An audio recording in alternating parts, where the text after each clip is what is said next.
Welcome to your morning sales supercharge. If you are watching this in real time, what is it? Thursday, November 11th.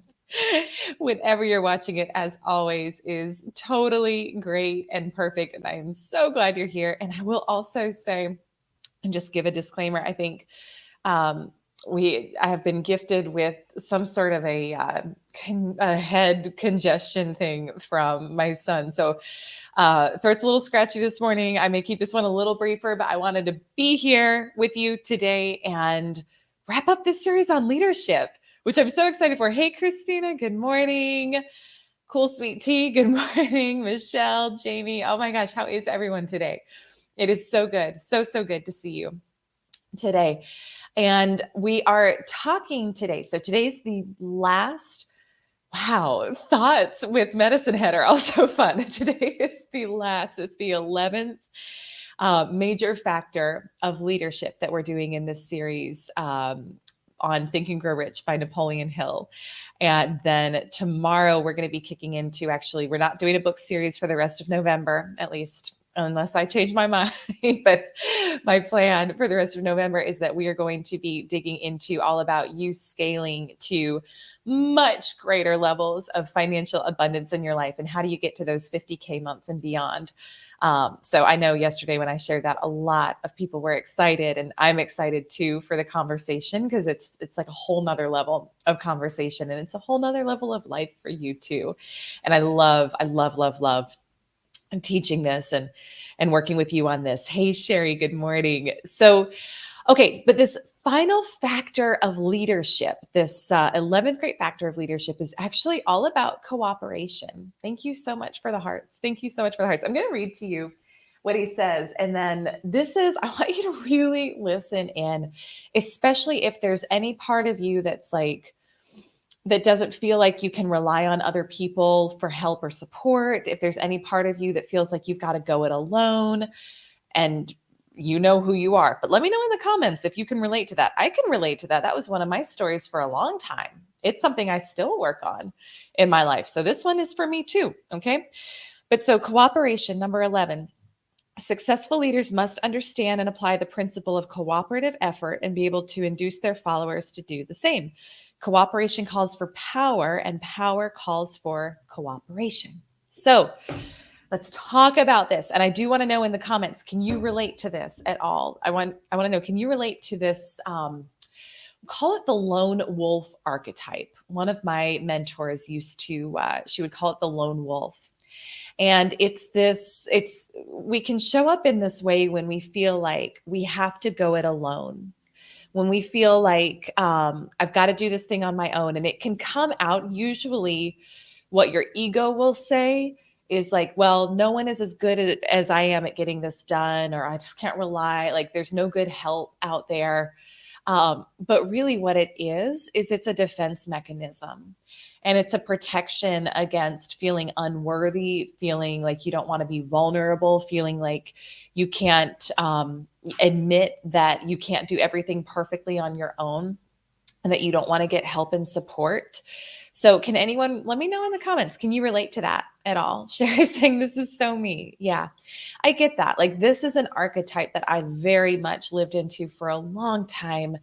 I've healed a lot of it. There's still parts that show up in my life with that too, though. So I get it if you can relate to this. So I want to talk about this in two different contexts today. And how do we heal this? I want to talk in the context of leadership. Like if you are in a leadership role in your company, maybe you're an entrepreneur. Thank you for the hearts.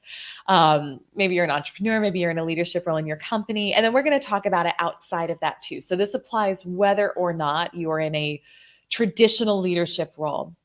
I think it was Colin Powell who said, leadership isn't about getting things done.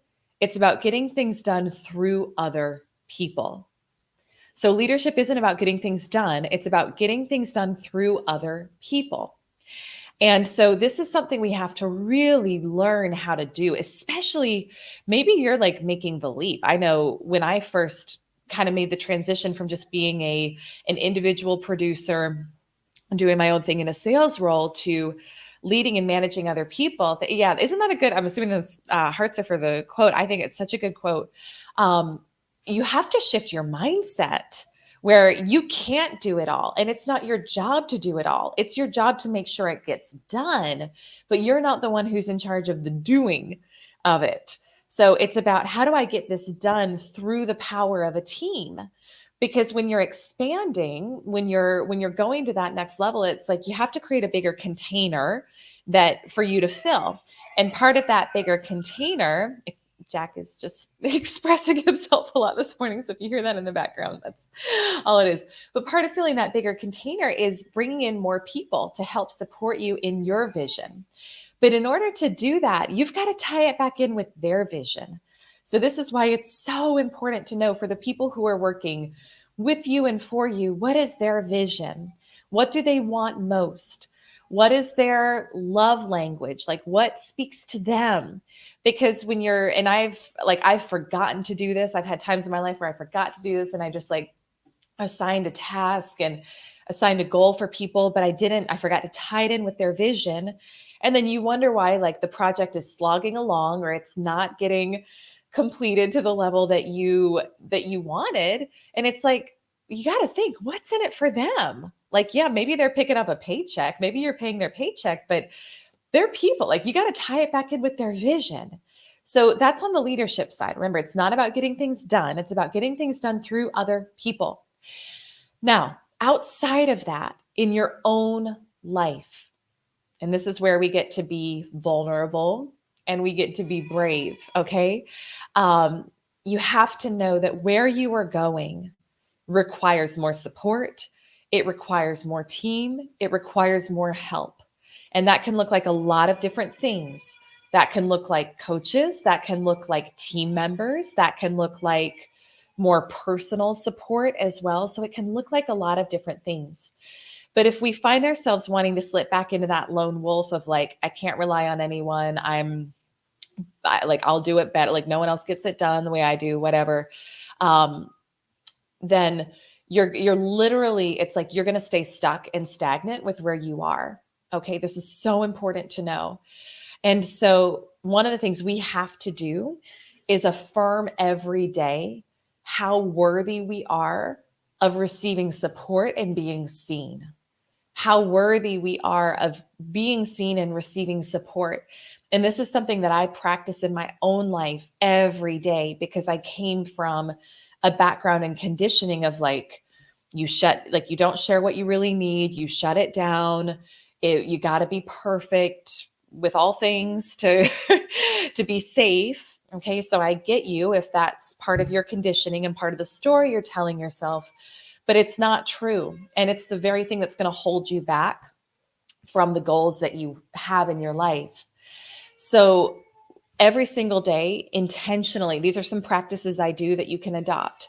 I've really in my own life, like held myself to the standard of reaching out to my accountability partner and saying like, hey, here's what's really going on.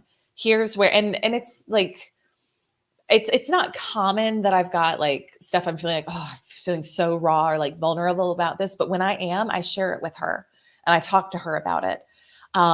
Reaching out to my mentors and my coaches and like remembering like we've got support. And if you don't have that level of support, you need to get it. You need to have people who have your back in your life. But disciplining myself, because even with the coaches and the mentors that I have, that I invested a lot of money in, sometimes I find myself being like, well, they've got so many things going on, I'll just figure it out, which is crazy. It's like literally we hire people to help us in this and we can slip back into this, right? So if you can relate to that, and maybe you can't, and that's great if you can't, but if you can relate to that, I want you to start doing what I do, which is every day I have if you have a coaching or mentor relationship with someone where you have access to them, via text or Voxer or Marco Polo or whatever, it's like I have a list and it's like, here's what I need from each person today. And I go through and I will Vox that person, hey, here's where I need some support today. Marco Polo, another person, hey, here's something I need some help with. Here's something where I'm feeling stuck, whatever. And reach out to that person. And then I practice energetically when I do, seeing them being like, I am so glad that Elise reached out. Like, I'm so glad to hear from her. I'm so glad that, and that's literally how it ends up happening. They are glad and they I get a lot of help and support, but like it's an intentional practice. So let me know in the comments if you can relate to any of that, of like that having to discipline yourself to show up and be seen and be visible and take up, it is so much about taking up space, right? But when we do that, everything shifts. So I just want you to remember like where you are going, the lone wolf, the shrinking, the I don't deserve help and support, that's not going to get you there. So I want you to practice today embodying, taking up space, getting help, getting support, being seen, whether that's investing in yourself at a higher level in something to get the support you need, whether that's getting an accountability partner, who's like, hey, every day we're going to show up and we're going to share what's going on. We're going to ask for help and support from each other, but like make that commitment because it is going to require team and support, and you are worthy of requiring team and support in your life. Michelle is saying the story I used to tell myself was that I shouldn't bother people when I'm capable of doing it or figuring it out myself. It's been a huge shift for me to move away from this. Yeah, I know it has. Yeah. And that's a very, it's a common story and it's a disempowered story, right? Like, which is, it's really, and that's really about just feeling unworthy usually is like, oh, I'll figure it out. So I won't take up too much space, right? It's like, no more of that. So my friends, my voice made it through. I am going to end this one early. I just want to remind you tomorrow is going to like, oh, we're getting into it tomorrow with major next level conversation around you scaling to these 50K months if you're not there yet, and what it's going to look like and how it's possible. And I want you to just today open, if it feels so big to you, I want you to just open up to the fact that it is possible for you, and just kind of like have fun with it today. Ooh, what would that be like if I had that? What would that be like? What would life be like? And just have a little bit of fun with it. Okay. So thank you for the hearts. Thank you so much for everyone for being here. I'm so grateful for you. And I will see you tomorrow morning at 8:30 Eastern. All right. Have a beautiful rest of your day. Lots of love. Bye-bye.